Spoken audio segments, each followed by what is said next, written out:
Je vous raconte l'histoire du dernier exécuté à mort en public, qui est Eugène Weidmann. Eugène Weidmann, c'est un Allemand qui est accusé d'avoir commis 6 crimes, et c'est le dernier, en effet, qui sera exécuté devant le public, puisqu'après lui, les exécutions n'auront plus lieu qu'à l'intérieur des prisons.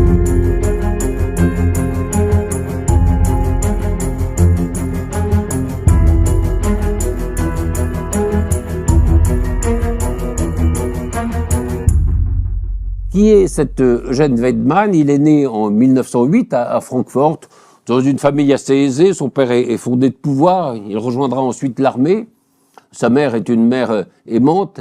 Ils sont tous les deux, des parents, inscrits au Parti national-socialiste, au parti nazi. Et alors, il pourrait avoir une enfance relativement heureuse dans cet appartement situé au 2e étage d'un immeuble de Francfort, un immeuble crépi de verre. Il pourrait avoir une enfance assez heureuse, ce Eugène Weidmann, mais il est tout à fait rétif à l'ordre. Et son père est un obsédé de l'ordre.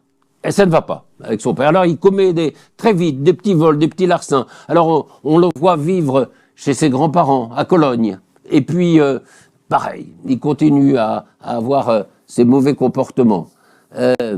Il est arrêté, il va d'écoles, de petites écoles ou de petites prisons pour enfants, revient à sa famille, et puis il repart, et puis quand il est un peu plus âgé, il part au Canada, et au Canada, pareil, des vols, des larcins, il est condamné, il est remis entre les mains de la police allemande, il revient en Allemagne, et là, il projette un enlèvement.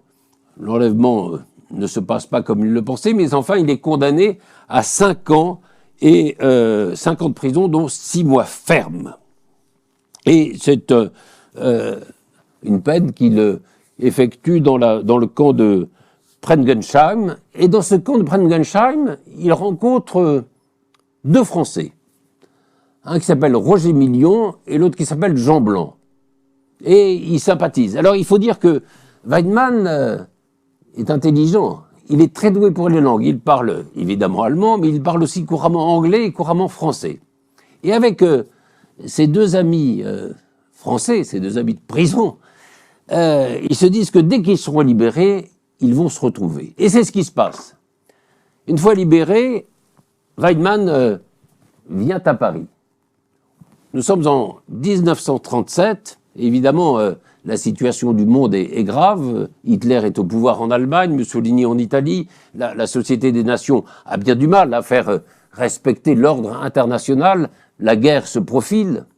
Mais il y a quand même une parenthèse heureuse à Paris. C'est l'exposition universelle qui va avoir lieu, du 23 mai au 25 novembre 1937. Et Million, Blanc, Weidmann, qui se réunissent, se disent « c'est peut-être notre chance, il va y avoir plein de touristes qui vont venir là, des gens riches ». Alors, ils se disent « qu'est-ce qu'on va faire ?» Eh bien, on va enlever quelques-uns de ces touristes, on va demander une rançon, on va devenir riche. Et Weidmann se dit « eh bien, comme ça, je pourrais revenir voir ma mère et je lui dirai que j'ai réussi ».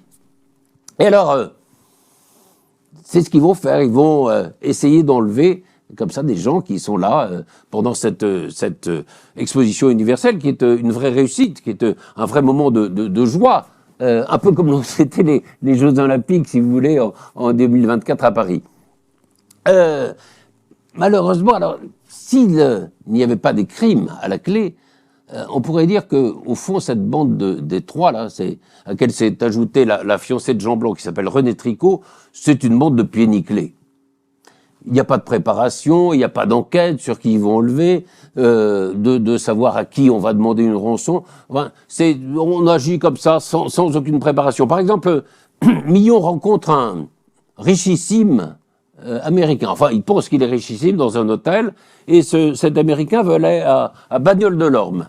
Alors, Millon sympathise avec lui, il dit « mais moi je peux vous amener à Bagnoles-de-l'Orme ». « Ah ben très bien, dit l'Américain, rendez-vous demain, le lendemain ». Millon vient à son hôtel, mais l'Américain lui dit « oh non, mais j'ai pas envie de partir aujourd'hui, peut-être demain ». Il revient le lendemain. Et puis l'Américain repousse toujours le jour du départ à Bagnoles-de-l'Orme. Qu'est-ce qui se passe? Eh bien, Weidmann et Millon ne trouvent rien de mieux que d'enlever l'Américain en question. Ils l'enferment dans la voiture et ils partent. Mais l'Américain ouvre la fenêtre de la voiture et crie « Au secours, au secours !» Et les deux prennent peur et ils le déposent à un taxi. Voilà un peu la façon dont agissent ces pieds nickelés. Encore, je n'ose pas trop utiliser cette expression parce qu'il y a quand même 6 crimes à la clé. Et puis un jour, Weidmann se trouve boulevard Haussmann à l'hôtel Ambassade et là, il voit une jeune femme très jolie. On saura après qu'elle s'appelle Jean de Koven. C'est une danseuse américaine qui est venue avec sa tante pour cette exposition universelle. Et puis elle a bien l'intention de profiter de Paris. Sa famille lui a dit fais attention à ces Français qui parlent comme des poètes, mais se conduisent comme des Don Juan. Il faut faire attention, les Français ne pensent qu'à ça, évidemment, pour les Américains. Alors, oui, elle veut bien faire attention, mais enfin, elle veut quand même profiter de Paris. Alors, de toute une liste de bars, d'endroits, comme le Flore, comme des bars américains dans lesquels elle veut aller. Et Weidmann se rapproche d'elle. Il dira plus tard, lorsque j'ai vu son regard, je n'ai plus pu détacher mon regard de ses yeux. Alors, est-ce qu'il y a peut-être un coup de foudre entre les deux? Elle est peut-être aussi tombée amoureuse de cet Allemand qui est très beau. Elle écrira d'ailleurs à son fiancé, j'ai rencontré à Paris, je suis tombé sur un Allemand extrêmement cultivé. Et Weidmann, puisqu'elle veut visiter Paris, se propose de lui servir de guide. Et donc ils prennent rendez-vous, et puis il y a la tante. Et Weidmann se dit, on demandera la rançon à la tante, qui a l'air très riche. Et alors, Weidmann vient la chercher un jour, ils ont rendez-vous, et puis il l'amène en voiture. Et il lui dit, tiens, je vais vous amener d'abord chez moi à la Salle Saint-Cloud. Elle ne dit pas non. Alors, ce qui s'est passé, c'est que Millon, Blanc et Weidmann, ils ont loué une villa à la Salle Saint-Cloud qui s'appelle la villa Lavoulzy, qui est une villa assez isolée. Et ils se disent que c'est là qu'ils vont retenir les otages qu'ils prendront et qu'ils demanderont, ils vont les cacher et qu'ils demanderont la rançon. Alors, il amène Jean de Koven jusqu'à la villa Woolsey, il lui sert à boire et dans la boisson, il met un puissant somnifère. Puis, il manque de chance, le somnifère ne fait pas d'effet sur Jean de Koven, elle ne s'endort pas tout de suite. Alors, il est très inquiet. Comment ça se fait que ce somnifère ne marche pas? Et puis, finalement, si. Elle finit par s'endormir, mais lui, il est tellement épuisé qu'il s'endort aussi. Il s'endort sur le canapé. Et puis, quand il se réveille parce qu'il y a un bruit. Et qu'est-ce qu'il aperçoit? Il aperçoit la jeune danseuse qui fouille dans les poches du manteau de son manteau, du manteau de Weidmann, pour trouver les clés et pour partir de cette maison où elle a compris qu'on cherchait à l'enfermer. Alors, Weidmann se réveille, mais Jean de Koven, elle n'a pas trouvé les clés, elle a trouvé un pistolet dans le manteau de Weidmann. Et elle menace Weidmann, lui dit « Laissez-moi sortir, sinon je tire !»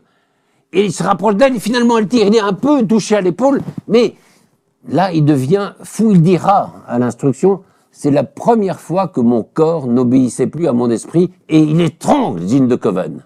Et il la tue.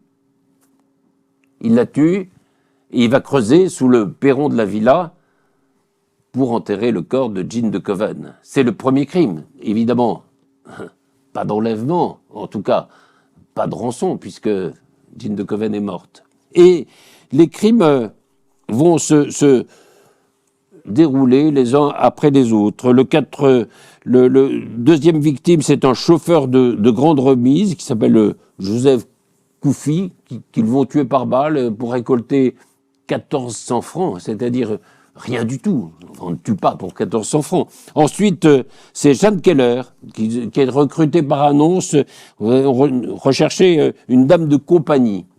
Elle est exécutée dans un bois, le bois de Fontainebleau, et Millon et Weidmann l'enterreront sur place.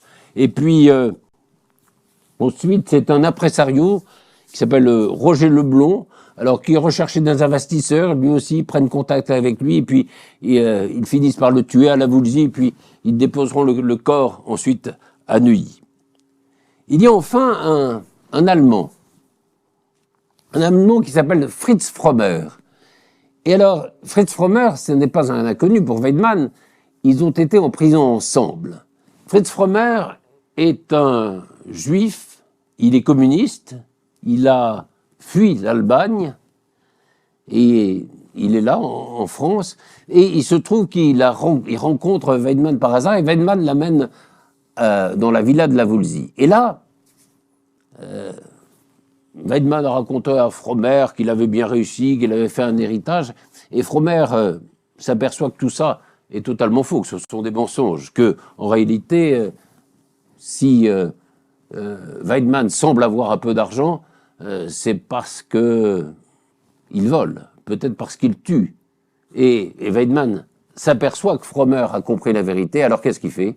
Il tue Frommer et il l'enterre à la Woolsey, sous le perron, comme il l'avait fait pour Jean de Coven.